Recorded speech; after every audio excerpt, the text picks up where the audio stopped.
اعوذ باللہ من الشیطان الرجیم بسم اللہ الرحمن الرحیم الحمد للہ الذی ہدانا لہذا وما كنا لنہتدی لولا ان ہدانا اللہ لقد جاءت رسل ربنا بالحق الصلاة والسلام والتحیۃ والاکرام علی النبی الأمی المکی المدنی القرشی الہاشمی الابتہی التہامی وسیلتنا فی الدارین امام القبلتین جد الحسنین بالقاسم اللهم صل على محمد وآل محمد وعلى اہل بیتہ الطیبین الطاہرین المعصومین المظلومین المنتجبین المنتخبین ولعنۃ الدائمۃ علی اعدائہم اجمعین اما بعد فقد قال اللہ تبارک و تعالی فی محکم کتابہ الکریم وهو اصدق القائلین وقولہ الحق بسم اللہ الرحمن الرحیم هو الذی بعث فی الامیین رسولا منہم یتلو علیہم آیاتہ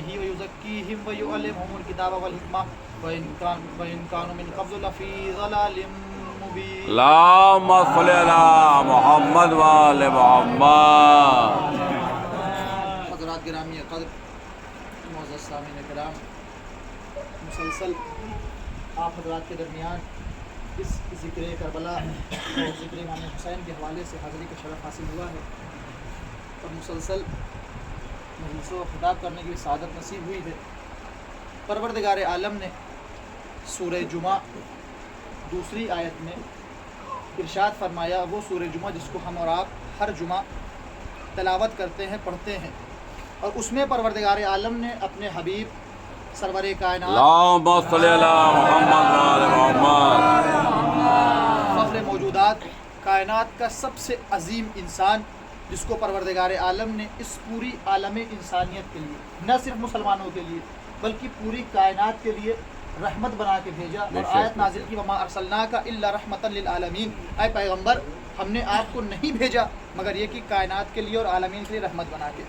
وہ حبیب جس کو اللہ نے اتنا بڑا مرتبہ دیا کہ پیغمبر جب تک آپ ان کے درمیان موجود ہے، ما کان اللہ یعذبہم وانت فیہم، اے اللہ کے رسول آپ جب تک ان کے درمیان موجود ہیں اللہ ان پر عذاب نازل نہیں کرے گا۔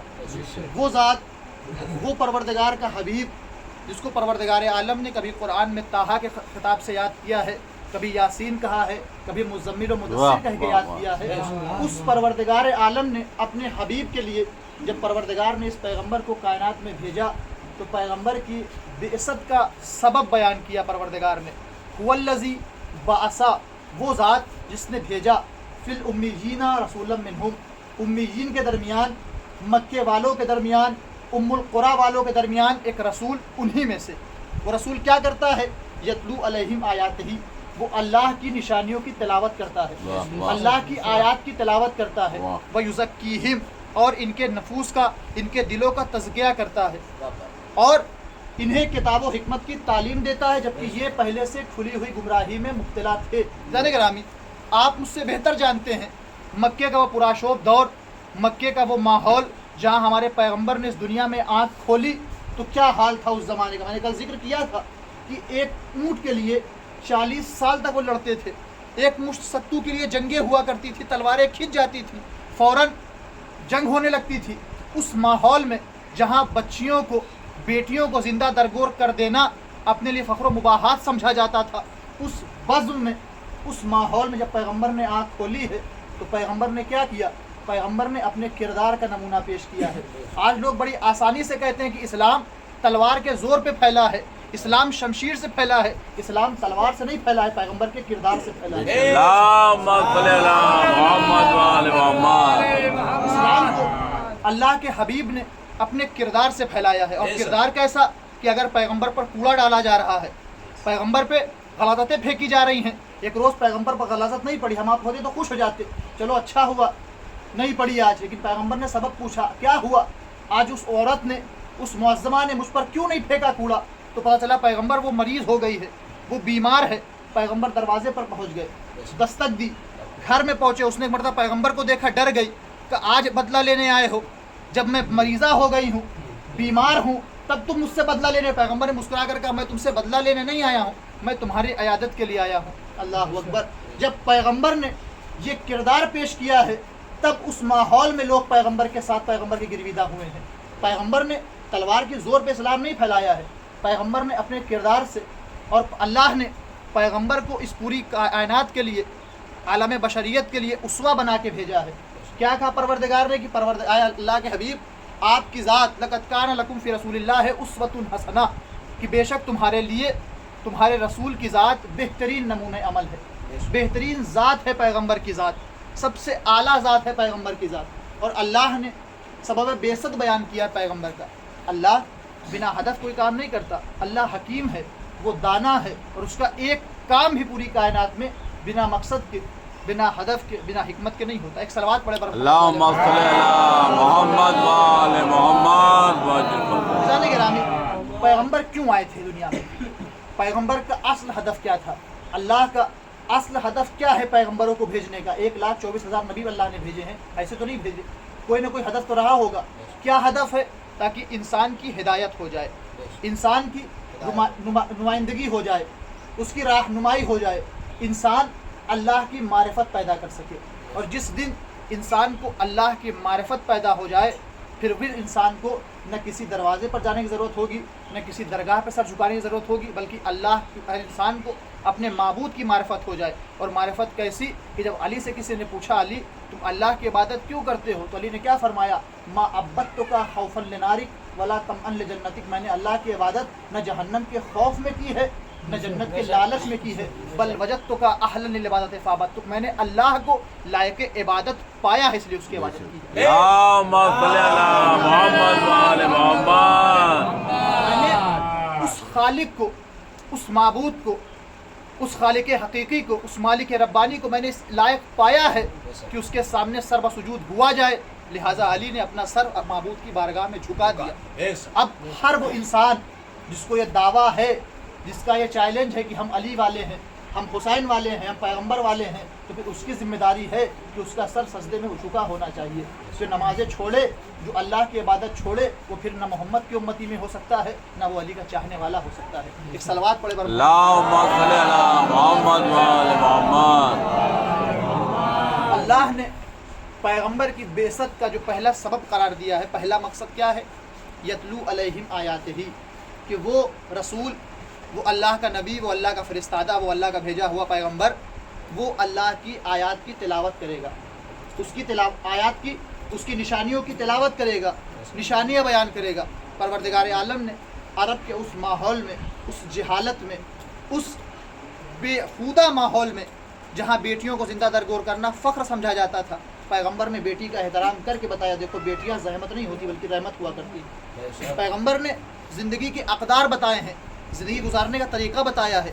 پیغمبر کو ضرورت پڑی تو پیغمبر نے معجزات دکھائے ہیں، چاند کو 2 ٹکڑے کیے، پیغمبر کے ہاتھ پہ سنگریزے کلمہ پڑھتے تھے۔ یہ ہے اس پیغمبر کا اثر کہ انسان تو انسان، پیغمبر کا کردار وہ تھا کہ اگر بے جان پتھر بھی ہاتھ پہ آ جائے تو بولنے لگ جاتے تھے۔ بے جان پتھر پیغمبر کے ہاتھ پہ بولتے تھے۔ پیغمبر نے آیات کی تلاوت کی۔ دوسرا مسئلہ مرحلہ کیا تھا؟ وَيُزَكِّيهِمْ، اور یہ پیغمبر نفوس کا تزکیہ کرتا ہے، نفوس کو پاک کرتا ہے۔ تیسرا مرحلہ ایک دوسرے سے مرتبط ہے۔ اور تیسرا مرحلہ کیا ہے؟ کہ وہ انہیں کتاب و حکمت کی تعلیم دیتا ہے۔ اے اللہ کے رسول، اے حبیب خدا، اے نبی خدا، آپ انہیں پہلے ان کا تزکیہ کیوں کر رہے ہیں؟ پہلے انہیں کتاب و حکمت کی تعلیم دیں، یہ خود بخود تزکیہ ہو جائیں گے۔ آج اپنی پیغمبر آواز دیں، بنا تربیت کی اگر تعلیم دی جائے تو وہ تعلیم بے فائدہ ہوتی ہے۔ پہلے تربیت ضروری ہے۔ اگر انسان کے پاس علم ہو اور دین نہ ہو تو وہی علم انسان کو آئٹم بم بنانے میں مجبور کرتا ہے، لیکن اگر دین کے ساتھ، علم کے ساتھ دین بھی ہو تو پھر انسان کو اس منزل پر پہنچاتا ہے کہ انسان ایسی چیزیں سماج میں لے کے آتا ہے جو انسان کے لیے فائدہ مند ہو۔ ایک صلوات پڑھے بر محمد۔ اللہم صلی علی محمد و آل محمد۔ اللہ نے پیغمبر کو بھیجا کہ پیغمبر تزکیہ نفوس کر سکے، نفسوں کو پاک کر سکے۔ کیا ہے تزکیہ؟ کیوں ضروری ہے تزکیہ؟ کس لیے تزکیہ ہونا چاہیے؟ ایک مثال کے ذریعے بات واضح کروں۔ ایک بچے نے استاد سے سوال پوچھا، کہا استاد، پروردگار نے سورہ جمعہ میں کہا کہ ہم نے پیغمبر کو بھیجا ہے، ان کی بعثت کا مقصد ہے کہ وہ ہمارے نفوس کا تزکیہ کرے، آخر کیا مطلب ہے تزکیہ کا؟ استاد نے کہا جاؤ 2 گلاس پانی لے کے آؤ، 2 گلاس پانی لے کے آؤ، اور گلاس ایسا ہو جس میں آر پار دکھائی دے، ٹرانسپیرنٹ ہو، دکھائی دے رہا ہو۔ गिलास आया, ला के पानी रखा गया उस्ताद के सामने, उस्ताद ने मुश्त खाक उठाई, उठा के पानी में डाल दी। कहा आप बताओ क्या हुआ? कहा उस्ताद पानी गंदा हो गया है, पानी मटमैला हो गया है, पानी ख़राब हो गया है। उस्ताद ने कहा अच्छा। उस्ताद ने एक नील ली और उस नील को उस गंदे पानी में डाला। कहा आप बताओ क्या हुआ? कहा उस्ताद कुछ नहीं हुआ, जो आपने नील डाली है वो नील उस गंदे पानी में जाकर अपने वजूद को खो चुकी है, ख़त्म हो गई है, उसका कोई वजूद नहीं बचा। कहा क्यों? इसलिए कि वो पानी पहले से गंदा था, उसके अंदर मिट्टी भर चुकी थी और मिट्टी के असर ने, गंदगी के असर ने, खवासत के असर ने उस नील के असर को ख़त्म कर दिया है। बहुत तवज्जो चाहता हूँ, उस नील के असर को ख़त्म कर दिया है। एक मरतबा उस्ताद ने दूसरे पानी में, जो पानी साफ़ व शफ़ाफ़ था, एक मरतबा नील डालनी शुरू की। अब बच्चे महजूज हो रहे हैं, नील वहाँ से चली, उस पानी में गिरी, गिरने के बाद उसने धीरे धीरे उस पानी पर अहाता करना शुरू किया। अब जो पानी अब तक सफ़ेद था वो पानी नीला होना शुरू हो गया। उस्ताद ने कहा अब क्या हुआ? कहा उस्ताद हमने महसूस किया जब इस साफ़ पानी में ये नील पड़ी है तो इस नील ने अपना असर दिखाया है, इसने अपना असर छोड़ा है। बस उस्ताद ने कहा यही वजह थी कि अल्लाह ने पहले तज़किया नुफूस किया। इंसानों के दिल बुराइयों से भरे हुए थे, खवासतों से भरे हुए थे, बुग़्ज़ से भरे हुए थे, कीने से भरे हुए थे,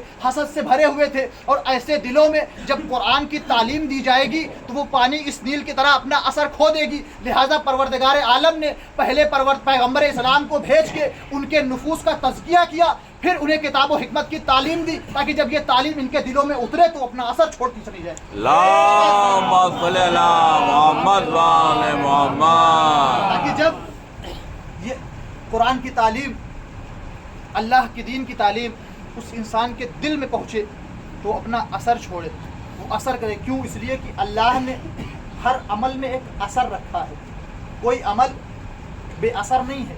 अल्लाह ने कहा नमाज पढ़ो, क्यों? इन्ना सलात तन्हा अनिल फहशाए वल मुनकर, नमाज इंसान को बुराइयों से रोकती है, मुनकरात से रोकती है। एक शख्स आया छठे इमाम के सामने, अल्लाहुम्मा सल्ली अला मुहम्मद व आले मुहम्मद। सुने और महजूज हो कि हम भी इस मुसीबत में मुब्तला हैं। वो आया इमाम के पास, का इमाम मैं हर वक्त नमाज़ पढ़ता हूँ, पाँचों वक्त की नमाज़ें अदा करता हूँ, मैं कैसे मानूँ कि मेरी नमाज़ अल्लाह की बारगाह में कबूल हो रही है? हम भी परेशानी होती है कि नमाज़ तो पढ़ते हैं, पता नहीं अल्लाह कबूल कर रहा है कि नहीं कर रहा है। इमाम ने पैमाना दे दिया हमें कि नमाज़ तुम्हारी, नमाज क्या कोई भी अमल तुम्हारा अल्लाह की बारगाह में कबूल है या नहीं। इमाम ने पैमाना पेश कर दिया, मासूमीन ने एक पैमाना दिया, एक मीज़ान दे दिया। उसने कहा मौला मैं नमाज़ें पढ़ता हूँ, लेकिन मुझे कैसे पता चले कि मेरी नमाज अल्लाह की बारगाह में कबूल है? इमाम ने फरमाया अल्लाह ने क्या कहा कि नमाज मुनकरात से रोकती है, नमाज बुराइयों से रोकती है, नमाज इंसान को खबासतों से रोकती है, नमाज उसको गुमराहियों से बचाती है। अब अगर तुम्हारा सर तुम्हारे माबूद के सजदे में झुकता रहे, बुराइयां करते रहो, सजदा करते रहो, ग़ीबतें करते रहो, नमाज पढ़ते रहो, लोगों के हुकूक गस्ब करते रहो, नमाज पढ़ते रहो, ग़ीबतें करते रहो, नमाज पढ़ते रहो, हक़ को गस्ब करते रहो, नमाज पढ़ते रहो, झूठ बोलते रहो, नमाज पढ़ते रहो, चोरियां करते रहो, नमाज पढ़ते रहो, भाई का हक़ मारते रहो, तो याद रखो तुम्हारी नमाज अल्लाह की बारगाह में काबिल कबूल नहीं। इसलिए कि अगर इंसान की नमाज तभी काबिल कबूल होगी जब वो इन गुनाहों से बचता हुआ चला जाएगा।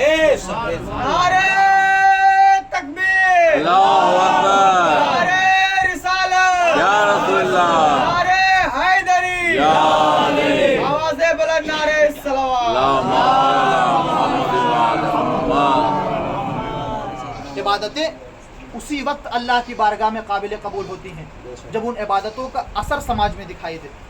अगर हम नमाज पढ़ रहे हैं और हमसे गुनाह भी हो रहे हैं, हमसे गलतियां भी हो रही हैं, हमसे इसमें उद्वान सरजद हो रहा है, तो फिर इस फैसला आप हमारे हाथ में। हम अच्छा समझ सकते हैं कि हमारी नमाज का क्या हाल है और हम कौन सी नमाज़ें अदा कर रहे हैं। ये नमाज़ें मस्जिद में दूसरों को दिखाने के लिए तो हो सकती हैं, लेकिन अल्लाह के बारगाह में इनकी कोई जगह नहीं। नमाज़ें हमारे चेहरे पर मार दी जाएंगी। और रिवायत में वइन क़ुबिला मा सिवाहा वइन रुद्दत रुद्दा मा सिवाहा, अगर नमाज कबूल तो सारे अमाल कबूल, और अगर नमाज रद्द हुई तो फिर कोई अमल तुम्हारा काबिल कबूल होने वाला नहीं। लिहाजा हमें समझना है अज़मत नमाज, अहमियत नमाज।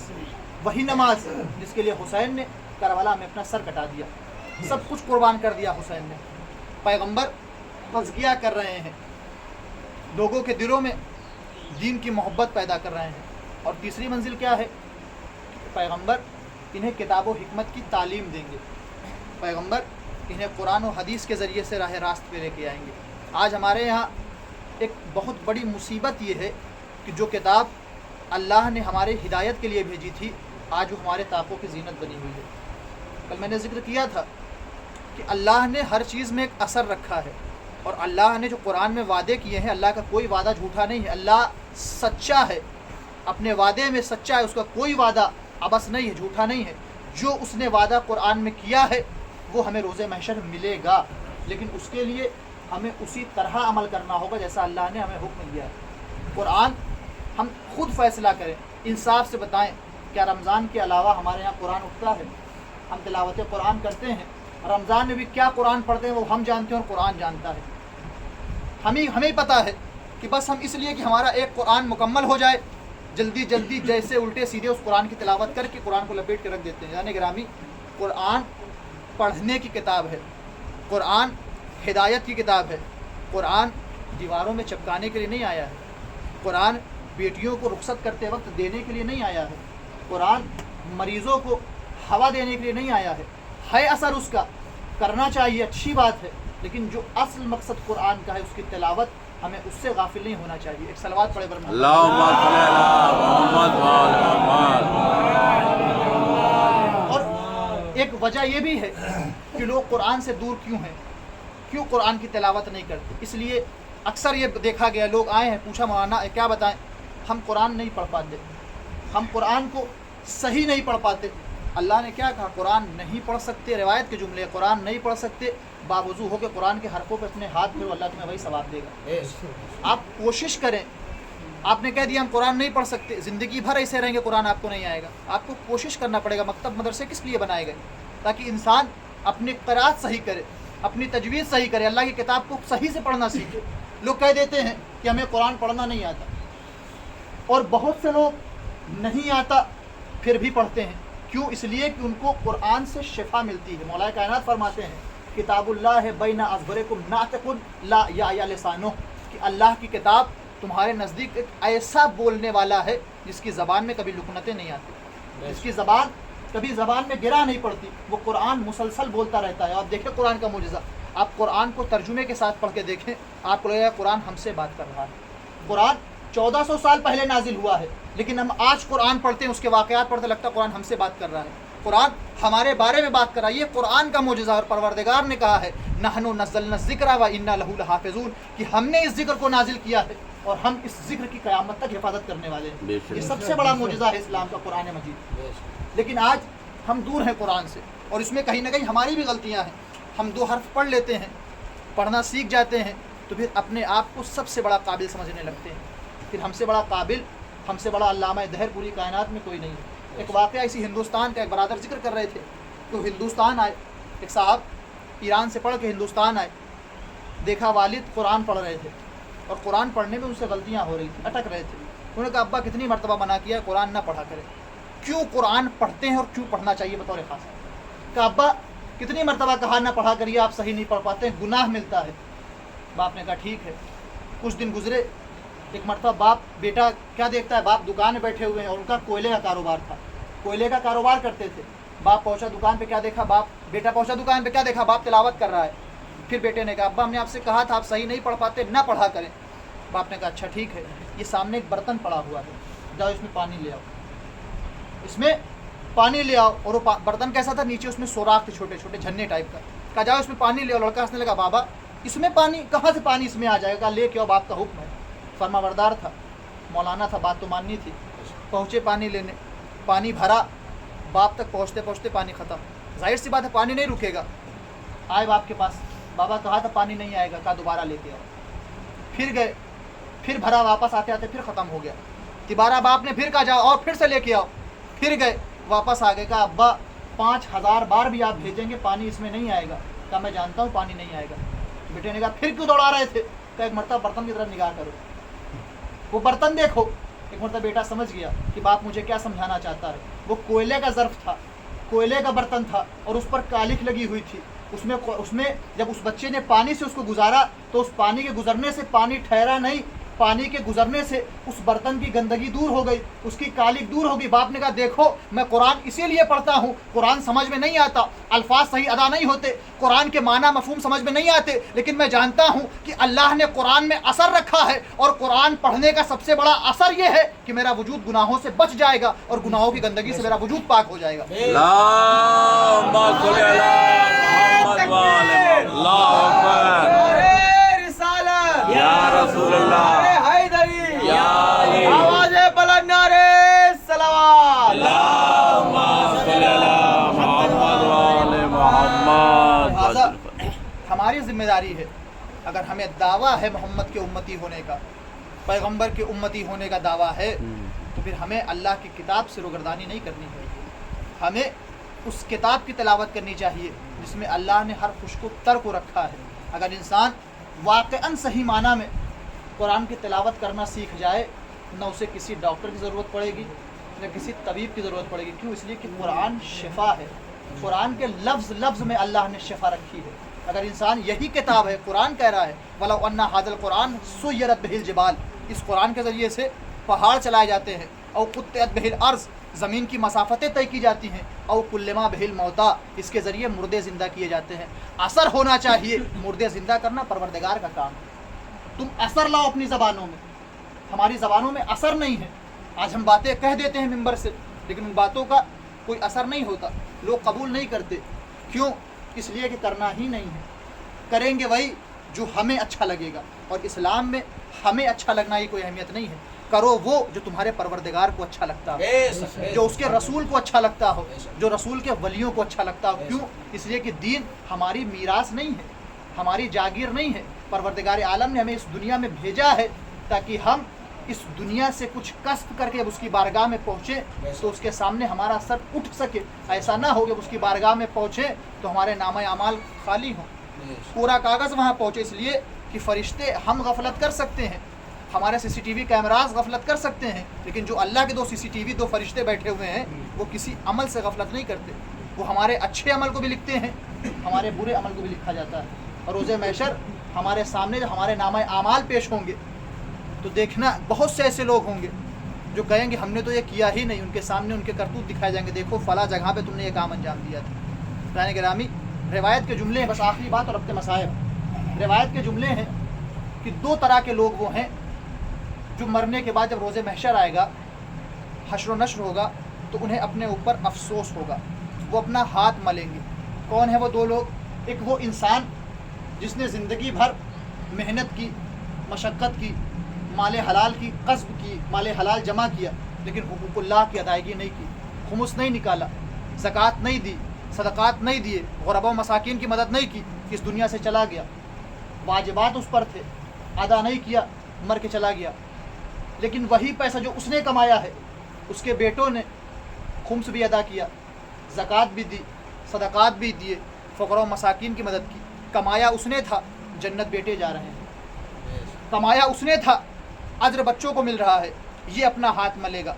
और दूसरा वो वाइज़, वो नासिह, वो ख़तीब, वो ज़ाकिर जिसने मिंबर से तो बड़ी बड़ी बातें की हैं, आवाम को बहुत समझाया है, लेकिन ख़ुद अमल न किया।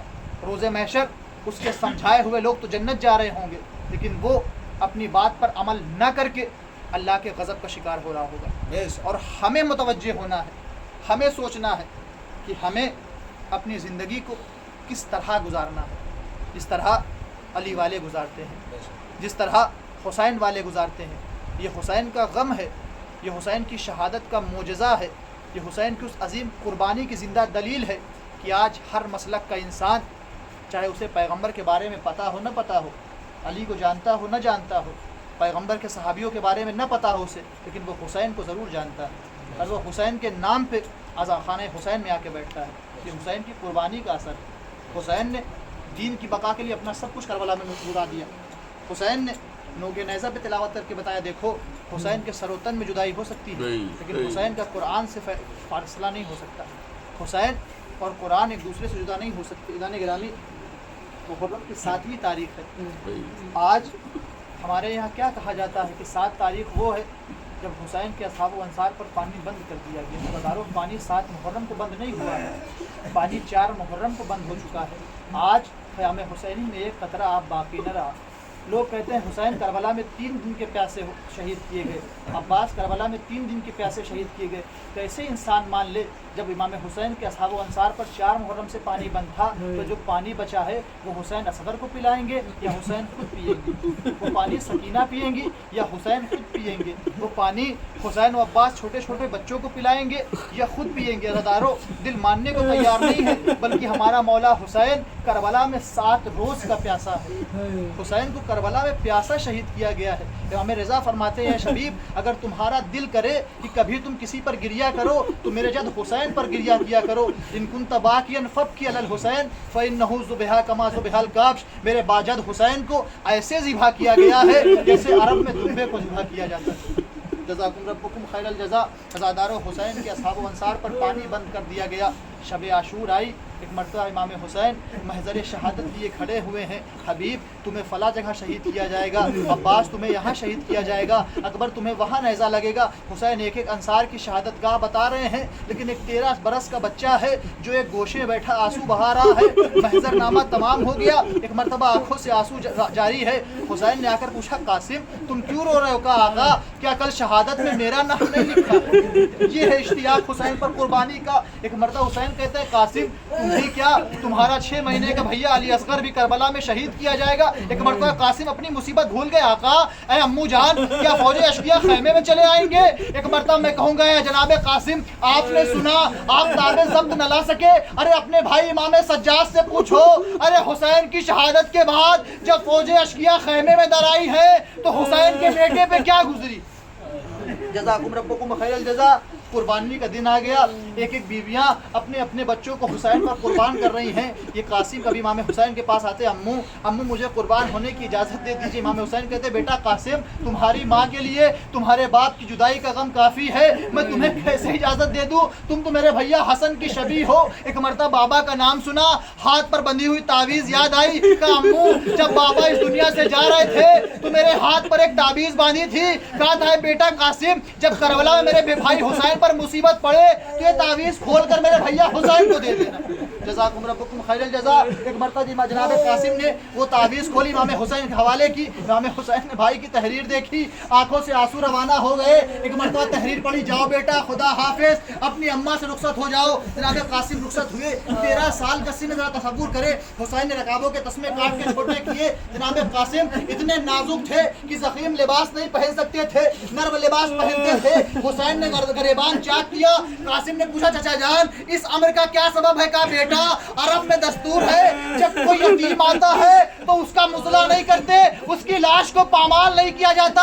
कासिम मैदान करबला में आए, जंग करते करते एक मरतबा कासिम ज़ीन से जमीन पे आए, आवाज दी, अम्मू मेरा आखिरी सलाम कबूल हो। इधर से हुसैन दौड़े, उधर से अब्बास दौड़े। तारीख ने लिखा, अजब मंजर करबला की सरजमीन ने देखा, हुसैन को आता देखा। एक मरतबा फौज अशकिया में हलचल मची, अरे इधर के घोड़े उधर, उधर के घोड़े इधर। कासिम का लाशा जिंदगी में घोड़ों की टापों से पामाल हो गया।